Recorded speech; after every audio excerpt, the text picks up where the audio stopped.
Welcome, everybody. I am so excited to be here right now. We are podcasting live from the brand new video podcast studio here at One Financial Plaza. I've got Evan Plotkin, John Simpson, Susan Riano, and Madden Starrett. Also, artists have been working on the big Springfield mural, and that's why we're here today, to let everyone know what's been going on over on Bridge Street, John. Oh yeah, we're just finished this new large mural based on our feelings about Springfield. Yeah, I am so excited. I've been over there a bunch of times taking video, photographs. It's just such an amazing mural, and I know the entire community is excited about it, and I think this would be a great way to let everybody know what it is and how they can be a part of it. Before we get there, though, let's back up a little bit. This all kind of started off, I think, with you, Evan, and meeting John. Yeah, correct. I purchased this building in 2007, and one of the first things that I noticed was that the public space was like a desert. There was tumbleweeds blowing through the plaza. It was really a lifeless sort of building, and there was no energy here. And I knew that was something that I really wanted to work on, and so my instinct was to bring life here by bringing art, music, to restore the fountain out in the plaza. And so I started to work with different artists before I met John, and we were doing these public art projects in the lobby space, and I was starting to make some progress in sort of enlivening the building. And it was around 2008 or 9 when the former president of the Springfield Museum said, "You've got to meet this guy, John Simpson. He's a professor at UMass, and his work is outstanding." And he works with these kids from the Commonwealth Honors College. And so he connected me to John, and that was really the genesis of a lot of things that have happened in Springfield with John and myself that proved to be very, very incredibly successful art installations and exhibits of art, murals, and other things that we've done, including we produced the Double Edge Theater in Forest Park for 2 nights. And it was really about how do we bring not only the life back to this building, but also how do we restore the city back to a cultural mecca that it once was. And how do you get people walking around and feeling good about the city, and how do you change that conversation? And John and I sort of seem to have the same kinds of sensibilities about art and visual arts especially. And so I invited him to do an exhibit and in the lobby, which was so successful, and his students participated. And we did a collaboration with the Springfield Symphony, and we just said, this is really fun. This is great. And it just started the ball rolling to do other things together. And that was about 15 years ago, and here we are. So you and John started City Mosaic together through meeting each other. Correct. And John, what was can you recall maybe one of the first 1 or 2 projects? I know I have one in mind myself that you remember working in Springfield with City Mosaic on? We started with the class, and it was recreating a historic masterpiece at UMass, where we were doing the exhibits in the lobby of Evan's building here. Okay. And then we got interested in the symphony, and we did a collaboration with them where for their season finale, the students would do artworks based upon the themes of their season finale, and then we would exhibit them in the Mahogany Room at Symphony Hall. Oh, wow. And we would have the conductor come up to UMass and talk to the students about the themes and stuff and listen to the music, and it was really fantastic. I mean, that's a very interactive project on an art scale. Yeah, and incorporating both music and visual art was really great. Wow. So after that, was that the first City Mosaic project that you guys produced together? Technically, it wasn't City Mosaic, but okay. It was the first thing we did together. And as I told you before we got on air here, we did a lot of things before we officially had a nonprofit organization. Before we had a nonprofit organization, we were doing all kinds of things. In fact, the Jazz Festival was something that I've been involved with even prior to the Springfield Jazz and Roots. Before that, it was Hoop City Jazz, and I was really trying to create a visual art component to that. But this is before I met John. So when John came into the picture for me, I wanted to continue that theme with the Springfield Jazz and Roots Festival. So right behind me here in Court Square, we said, how can we do a live visual art presentation during the Jazz Fest? And so we thought of all kinds of creative ways to do that, and then came up with kind of the obvious, why don't we just paint the building? Why don't we just do a mural? And on these boarded up storefronts, which were looking pretty derogatory, and it was the building suddenly came to life after these murals were put on there, and that didn't stop with the Jazz Festival. John continued to do this when the Jazz Festival ended, and for the next several years, he was out there, even in the winter, sometimes with his boots and his gloves on, painting. You know, it was incredible, and the public was so appreciative of it. The interactive nature of his artwork and all of their artwork, quite honestly, it's photorealistic, and when it's on street level, people like to photograph themselves in front of the artwork, and it creates a very interesting piece, and it's kind of like a souvenir of being in Springfield. When conventions would come to Springfield, the folks would spill out of the Mass Mutual Center and walk into the park to have lunch, and they'd look around and go, what the hell? Look at this. Incredible. And we would talk to these people and get their impressions of Springfield, and it was a completely different conversation. It was just amazing to hear people's sense of joy and wonder and what masterful work that John was doing on these walls.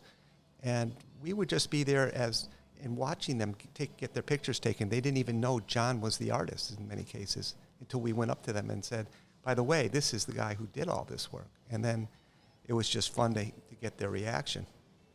John, I got to tell you, I had a reaction from almost all of the paintings that went around Court Square. Everything from, of course, Charles Neville. You had Jimi Hendrix up there. Even had Europe 72 Grateful Dead image that I actually really appreciated seeing on the corner. Absolutely, it stood out, and without question, Evan, you're right. It fed many of us, right? Because it must have been difficult knowing how that building looked and knowing that it was just like beat up old plywood. How was it to work on that medium of that rough plywood that you had to still create such amazing imagery through? Well, it's funny. It's like if I'm doing something, there's an image I want to paint. It doesn't matter what the surface is. I'll just really enjoy it. And it seems really doesn't hinder you. You're like, no, it doesn't matter that it's not uneven. That's all part of it for you. No, I kind of picture it in my head, and I just move my arm so that it gets enough paint on there, and so the body kind of tries to keep up with the mind and the eyes of what you're seeing already in your head, and so. And that way, even in the hottest days and the bright sun and stuff, if I know what I want to do, everything else really doesn't matter. Nice. Do you remember a particular image that was challenging for you on that particular project? Well, there were a few. One of them was I painted my friend Charlie Ryan Jr. on the wall. Okay. My other friend who remediates graffiti for the city saw it and then wiped it out. And then when I showed up and he saw how sad he was, he wanted me to paint it again. So I did, and at least he was sorry. And then another time I did Sgt. Pepper, and it was done, and he was going to varnish it for me. So he started varnishing it, and then the media came by and started interviewing him, and we got off track, and the whole thing wound up gray, so I had to paint the whole thing. But it came out better in the long run because it was more layers and stuff. So. That's like you said, there's no mistakes, right? Just trust yourself, exactly. Relax. Yep. You had some great things to share with me the other day about, and I've been thinking about your words ever since then, John. It's just, I just want to try my best. I want to relax. I want to see how things go. And don't worry. And don't worry. Those are John Simpson words right there, Springfield. So you want to take that on as you walk down the street. I think it's very fitting for where we're going here in life. John, tell us a little bit about Wizard of Oz, because that really, honestly, I have another podcast that I started about 6 years ago called Art in the Game. And actually, the inspiration for the name of that podcast was you. Wow. Art in the Game was really it's a casino, nightlife, and entertainment podcast, but it was to let people know that we here in Springfield believe in art, and art is what really drives our game. And really, your artwork was literally the inspiration for the name of that program. So thank you for that. And would you please share, if I know everybody has seen it, it's gone. I'm sad that it's gone. But it was the Wizard of Oz card right on the front on State Street. I'm so happy to hear that that it had a positive impression on you and stuff. Well, it was like, Evan and I looking at that building for so much time of being this like dried out old plywood and stuff. And like, we really wanted to cover every inch of it. And so that was a big expanse there facing MGM. And we really approved and appreciated the fact that they were coming here and they were really investing in the downtown. And they really cared about art and artists and stuff. And so that was kind of a greeting card that we did for them. Figured an MGM movie.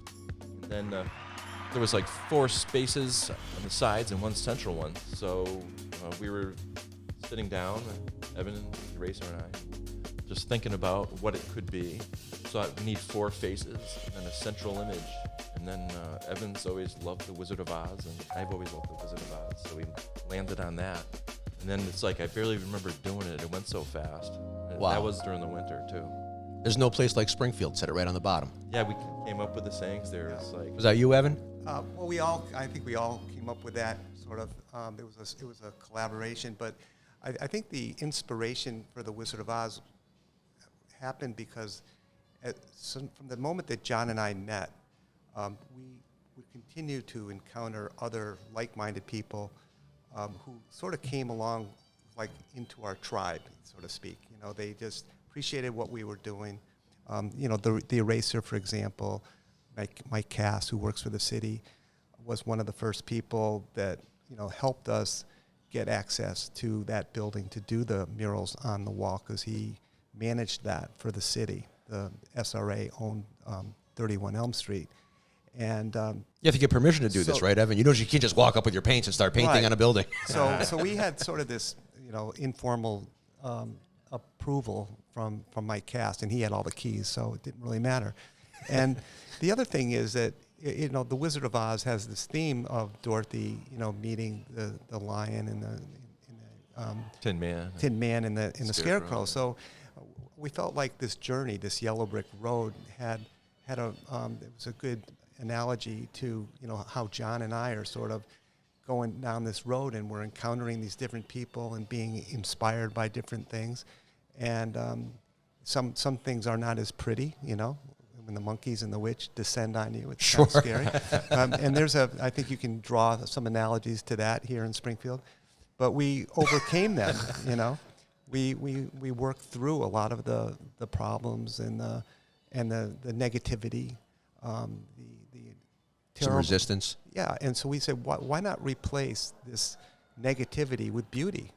It's a pretty simple thing, and but at the time there were people who just didn't understand it. They didn't see this as being an economic development driver, and boy, were they wrong. And now, everyone's on board with the whole concept of public art and murals, and it seems like it's really enjoying a really good time right now. And I thank John for kicking it off and getting people to see how an old dilapidated building that's ready to fall down, if you put murals around it, you don't have the same sense of Despair. Despair, or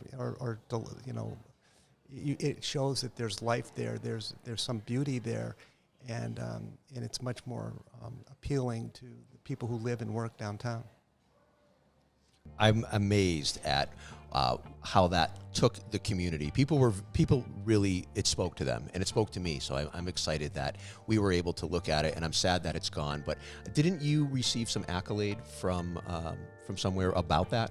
Yeah, I just found out the other day that it wound up in the Library of Congress in 2019. Holy cow. Pleasant surprise. That sounds pretty fun. So what does that mean exactly, that it ended up in the Library of Congress? That a professional photographer, actually I think a few of them documented it, and then they had all this supplementary information about who did it, what it was all about and stuff, and it's Wow. preserved in Congress.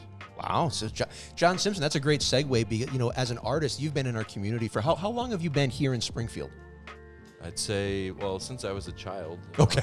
You're a native of Springfield? I was born in Holyoke, but then lived in West Springfield and Agawam, and then spent all of our time in Springfield. I went to Steiger's Tea Room and Johnson's Bookstore. I want to go to Steiger's Tea Room. Springfield Museum. That was a fun place on the 4th floor. Well, at the Forbes and Wallace windows with all the animated sculptures and stuff. Oh my So it was great. gosh. I just remember the subsidized cafeteria up at Steiger's was always a fun place for lunch. Yep. It seems like people interact with you everywhere you go. When you're doing artwork, you're very approachable, and I think that's not akin to a lot of artists who are in the middle of working. Is there something about working inside of the community like that speaks to you? Yeah, you know, for many years I was like very isolated in the studio, and I like that too, just like being completely alone and getting into a meditative kind of practice.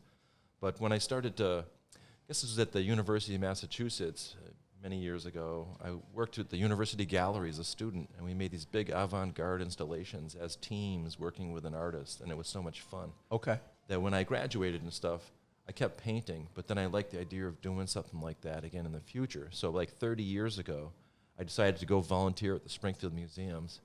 And after helping these curators put up a show of really nice paintings with gold frames and stuff, they said, "Oh, Kay Nichols is over in the George Walter Vincent Smith Art Museum. She's making a castle. You should go help her out if you want to." And I went over and met Kay, and she showed me a drawing with a number 2 pencil that just was a little sketch out, a graphic done by Emil Schnorr, who was the conservator back then, and nothing had been done yet. And she goes, "Can you make a castle out of this?" And so I was like, let's go for it. So we wound up getting Luan and 1x3s and spray paint, just crazy, you know, Flexstone, and created a whole kind of fun castle and was able to use real museum objects in it, like suits of armor, Wow. swords, and carved Italian furniture, all these different things. But I liked that they would give me any theme. I could make something out of whatever materials were available. And then after doing that, the public responded so well, it became like an addiction. So I did lots of those shows over the years. You like the public's response to the work. I love seeing people happy. Yeah. And having it be educational, so the docents, the volunteers in the museums can take students through and describe everything in it, so it really helps them learn about these different topics. I had no idea, John, that you actually created the Dr. Seuss sculpture garden there at Oh, no, Quadrangle. actually I made the museum. You made the museum, excuse me. I had no idea that you actually curated the museum at the Springfield Quadrangle for Dr. Seuss. Yeah, I designed all the murals and the layout of things and the sculptures and the digital interactives for the 3 floors. The digital, and you did all the painting wall where the young people can paint and create their own artwork there. My daughter loves that. Well, I didn't design that device, but it was my idea. But it was your idea to put it there, right? Yeah, Take the credit. I did place it there, you know. You did a fabulous job inside of that. I just wanted to say that is an exciting place to go. If you haven't gone to the Dr. Seuss Museum at the Springfield Quadrangle, at the Springfield Museums, you really ought to go and check it out. There's so much to see. Bring young people, middle-aged, old people. Everyone's going to have fun there. I love the colors, and the flow of that old building works so well. You did a great job in there. Thanks. It was a gradual process of getting permissions to take it to the next step, because eventually we had like 1 room, and then we got the whole 1st floor. Then we were able to start knocking through walls and making new doorways and closing other doorways and putting in new bathrooms. And then we put in a 3-floor elevator that gave us access to the 2nd floor and to the basement. And so then all that became part of the museum too. And then we connected with Dr. Seuss's stepdaughters in a major way, where they were so generous, and they just gave us so much of his artwork and all of his like art supplies and his Wow. books and his car and all sorts of different things. And the car is in the museum now. That's in the History Museum. In the Vincent yeah. Smith? No, the Lyman and Mary Wood Museum. Lyman and Springfield Mary History Wood Museum. Sorry. That's exciting. I've got to go. I don't think I've seen the Dr. Seuss car yet. Yeah, you got to see the Grinch Mobile. It's really Isn't one of his family's artifacts here in 1350 in One Financial Plaza? We have a bread wagon here, which is a historic object, but it's not necessarily from the Seuss Bakery. Oh, it's not. But the research was done in that he did have a bread wagon, and during that same period. So it is a period piece that most likely resembles what the Dr. Seuss bakery used to deliver. I love looking at it every time, and make sure we have some video for it here so people can see. I want to jump to one of the next projects that you both were really instrumental in pulling off was that huge, I guess it's a reconstruction of a mural that was on the side of Worthington Street on the old photograph building. And that was, you had that done pretty much almost ready for last year's Springfield Jazz and Roots Festival. How was that project to work on? We still had a little scaffolding up when the jazz festival happened. But at least we were able to stand on it during the festival. That was great. It was so much fun. It was challenging. It was a puzzle with Susan and stuff. She's an architecture major. I got her degree in it and stuff. So she was great. Susan, you worked on that? I did, yes. She was there every day with me on it. And stuff. Oh, no kidding. What were some of the things that you had to do with that particular mural, Susan? So on that particular mural, I remember working on the Bloom's words, which are on the top of the Yes. mural, and they were almost Completely gone. Yeah. Yeah, you could barely see anything. So I remember having to measure tiny piece of the O that's left, and then just applying that pattern to the rest of the letters and trying to reconstruct it just piece by piece. Was that one of your first major, like, big murals that you've ever worked on? The first big mural that I worked on with John was for MGM, the Indian motorcycle mural. Oh, I didn't realize that you all did that mural. You also worked on the Seuss Museum I with me, did, too. for the Seuss Museum as well. So you're one of the artists. So when people look at that Indian motorcycle mural on the side of the building, you were one of the artists, Susan, who helped create that. Indeed. Hey, how about that? That's a first here at One Financial Plaza Studios, Evan. We've done so many things. You forget about them. John and Susan, yeah, it's hard to remember everything, but that was prior, when we were trying to do a lot of things in the city.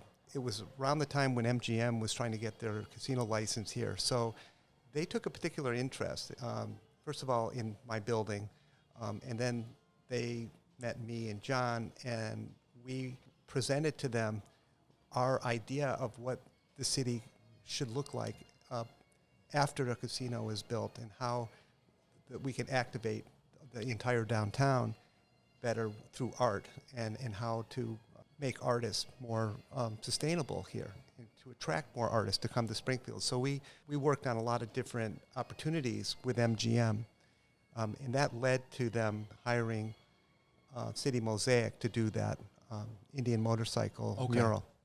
Wow, that's interesting. I had no idea. And we did some other things. We worked with their principal designers, and we brought to them Western Mass artists to use their artwork rather than going out procuring their artwork from wherever they go in the world to buy their artwork for all the major casinos that they operate.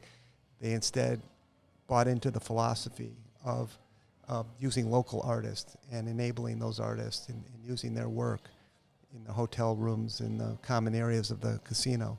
So that was a part of our effort with MGM as well. They were open to your ideas about having more of the outward things going on, too, and creating the sculpture park there and stuff. Letting people kind of leave the casino and enter kind of into our community.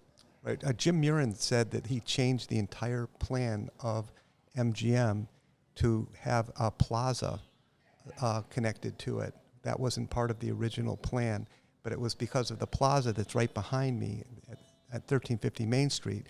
That was something that intrigued him to create something like that. Really want to dive into the reason that we're here. I've been teasing it a little bit too far. It's the big, giant, brand new Springfield mural on Bridge Street. It's such an amazing mural. All of you have been working on this for such a long time. We've got to tell everybody about it. First of all, what was the inspiration to do something like this? Like, why did you even pick this? Well, we were kind of, after we finished the last one, the Bloom's mural, we won a historic preservation award for it, ironically enough. And then the mayor and stuff invited us to do another mural. And we were at a couple different sites. It came up and then kind of got put off because the different organizations didn't want it at the time. They wanted to put it off till next year. Okay. And stuff.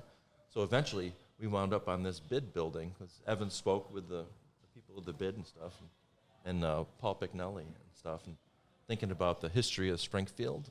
the 51sts of Springfield. Yes. And can we do something to include some of those? And so then we thinking of postcards across the country, with the words of the city. So we figured we'd do something like that, where that would be our main basis. But beyond that, it became intuition, where every day we were kind of counting on divinity to give us the answers for everything. And so every day they would come. And then by the end, we just can't stop looking at it. And there's so much information that wound up in it that it's really a lot of fun. Let's talk about some of that information. Let's bring us down. Let's start at S. What's happening inside of S? That's a statue of Padmasambhava, which is a Himalayan mystic. He is a statue that I made with a Tibetan master, which is on permanent view in the Springfield Museums and the George Walter Vincent Smith Art Discovery Center. Okay. He's filled with semi-precious jewels and incense and a cedar life pole, carved obelisk with Sanskrit prayers on it and dried flowers and stuff. And we had lamas there consecrating it when we finished it. And then we did Buddhist murals running the length of the museum. It's like about 100 and something feet long. And in this gallery that's got Tiffany stained glass windows and giant Buddhist paintings. And so I like just kind of referencing other things we've done in the city so you can kind of compound them and see them in a glance, Yes. So bring me to P. And then P. What's the P? Is that the Basketball Hall of Fame, Susan? I can't remember. The elephant. Oh, it's the elephant. The elephant. Oh, yeah. That's I'm sorry, John. I probably should have had a picture of your mural up for the podcast. Well, I got it here. Kind of lazy work for my right. podcasting work. I should know it by now. That's so burned into my mind. But Susan can remind me. So anyways, it's the elephant from the Springfield Science Museum, taxidermied elephant named Suicide Sam. That's his since name, I was a little Suicide kid. Sam. Yep. I remember. Everybody remembers that elephant. You didn't go on your third grade field trip and not see that elephant. Exactly. And he's very memorable. And I've had people come up in the city going, "Why is there an elephant in a mural about Springfield?"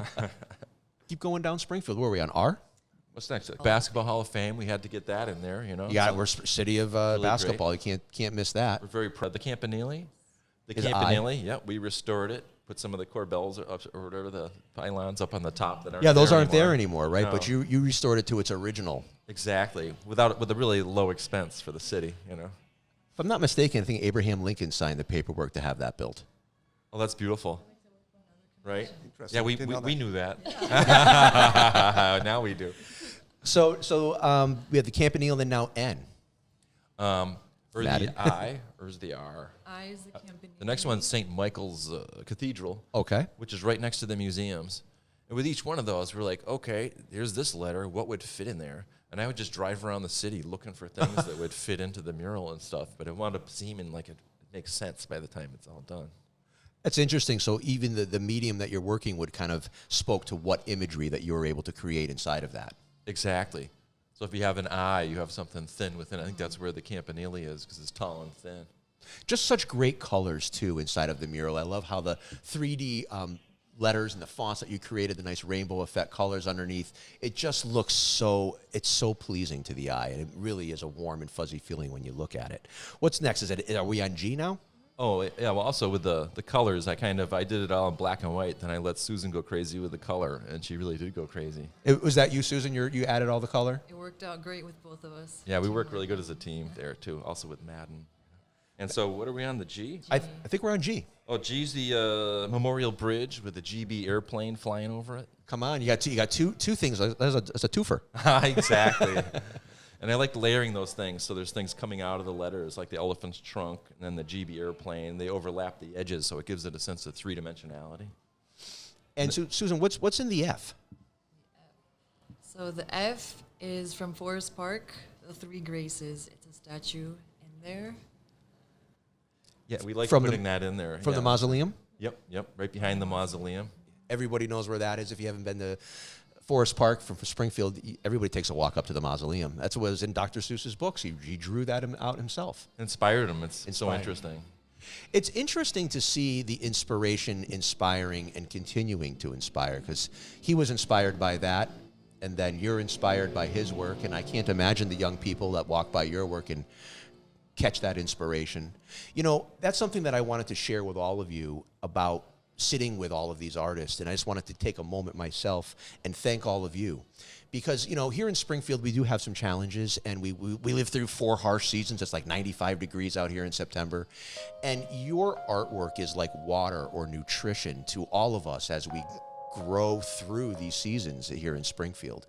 And you feed us with this uplifting color that's throughout everywhere as we walk around downtown. And it just wasn't so a decade ago.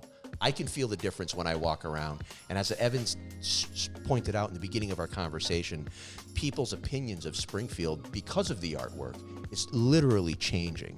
So I want to thank you all for really pouring into our community. Thank you.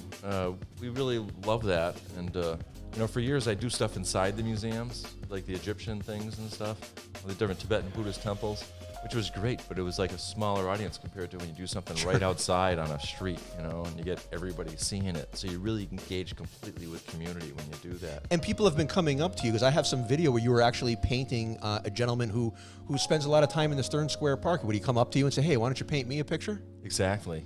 And you just said, why not? We'll put you in there. And so now it's a chain reaction that everybody that's up there pretty much says, why don't you put me up there? So the next day I put him up there, and it helps me figure out my subject matter. Maybe I could send you a picture with me with a microphone. Oh, yeah, you got it. We'll have you next to a cat or something. Evan's got to get going. He's a busy guy. Evan, thank you so much for taking time to meet with us today. Thank We're you, gonna Lisa. Keep the conversation going, if you don't mind, while you in your absence. All righty. Thank All you. right. You're in good hands here. After this small break, when Evan Plotkin had to leave and go to meetings, now we're back with the 4 of us. So we're going to continue on our explanation of the new Springfield mural over on Bridge Street, created by these 3 lovely artists here from City Mosaic. I think, Susan, you've been doing really well at keeping me on track here. Where were we? Were we on the F or the I now? We were on the F. Now Okay. we're on I. Now we're on I. So what is taking place inside of the I in that mural? So F, I, and E are all from Forest Park. Okay. I is the Indian. It's an Indian carving. Oh, that big Indian sculpture there. I remember when that was being carved. I believe the artist's name was Peter Wolf. He has one in each state, if I'm not mistaken. And it was it was an awesome thing to watch be created. I was amazed as a young person to see how each thing kind of like goes into the next inside of that. Is it a totem? Yeah. Yeah, it was really cool. Yeah, I loved it too as a kid. So magical and stuff. And I love that we're going to have, like, you know, a QR code and stuff for the mural, and we'll get this name out there of the medicine man, that it's a thing. It's a Omiskanoagwiak. Miskanoagwiak. Omiskanoagwiak. That's the name of that. So I just love the idea of having the medicines man name being said by people in the contemporary world and, like, bringing things forward. How many Springfield residents like myself had no idea that it even had a name? Probably most. You know, so this is a great way to get this story out there and let people know. I'm excited about that. So does that complete the Forest Park, or is there one more letter in Forest Park? One more. Okay, that's E, right? The Sphinx. The Sphinx. Oh yeah, that's the Sphinx at Barney Mausoleum with Kay Simpson there. And then so now we're down to the L and the D. We're almost done. What's in the L? The L is from the Dr. Seuss Museum. It's the turtle tower. It's one of the sculptures that we were talking about earlier. Another self-referential thing of something that we designed and stuff. Now we So put it in the mural. You designed that sculpture? Yeah. Oh man, I absolutely there's something about it's extremely fun, whimsical, and it really creates a space of playfulness. And anytime that I'm in that garden with our daughter, I can't help but want to play because of all of the sculptures and the way that they are presented. Well, thank you, especially the ones that we did. It always makes me totally happy seeing people posing with them. Yes. And just like the way people respond to it all. You know? Can't climb on Lorax anymore, though. Well, it gets really hot sometimes. So, all right, so we're down. It's D, right? Are we finally here? Oh, Okay. yeah. What's the last letter, girls? That's where we started. That was the first one. Oh, Madden, did you work on D? I didn't work on any of the letters. You didn't work? No. I was really mostly the abstractions and a few portraits, but mostly the abstractions. Okay. We're going to get, actually, as soon as we're done with D, we're going to go to the abstractions in the black and white. So what is in D? Tell everybody what's happening inside of D. D was the first letter that we filled.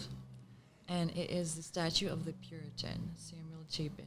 Yeah, which used to stand in Stern Square for many years. Okay. It got moved, I think it was in the 70s or something. Now it's up near the museums. It's up in the museums. That's like Father Springfield that they said on The Simpsons, right? Exactly. Jebediah. Jebediah Springfield or something. So that's the Puritan. Yeah, by Augustus St. Gaudin. And what does that statue mean? Well, I think it's like it used to be located in Stern Square, and there's a fountain that went with it that's still there, where it's got like the planet Earth with the fish spraying water out of the it. turtles, yes. And the turtles, yeah. And I always thought it was like the Puritan was walking across the park, stepping over the stone bench in the middle, then crossing the water of the fountain to get to the New World Yeah, okay, I like that. and land in Springfield. Thank you for spending some time and explaining every letter of the Springfield mural, because I know there are a lot of folks who want to come down and look at it. If they watch and listen to the show, they're going to know exactly what they're seeing. And there's a lot more than just the Springfield color mural on that building. I see that there's a ton of abstract black and white, and there's some other murals. I think I could have swore, was Evan Plotkin's face being painted the other day? Yeah, you did witness that. Yeah. Well, good for you guys for immortalizing Evan. I'm proud that you did Yeah, that. he had to come in, you know. Yeah, I mean, if the guys in the park are going to be there, you got to have Evan on there. Who puts more time into hanging out and doing like creative things in Springfield than Evan? I don't know. He is Yeah. Mr. Springfield. Talk to me a little bit about some of the black and white. So I love how it goes up to the fire escape. I mean, it has so much movement, and yet there's a lot more portraits that we haven't even talked about. There's a ton of people on that wall. Who else is on that wall? You got Kurt Russell in there, who was born in Springfield, as Snake Plissken.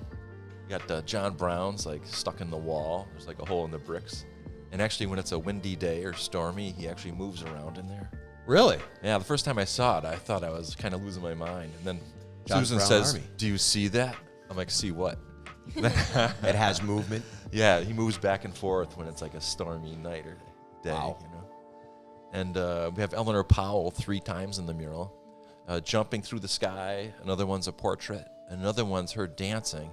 And Madden's mom, Mackie, what did you call it? What'd she do to things? She came in and she bedazzled some of her outfit. So She bedazzles things. Yeah.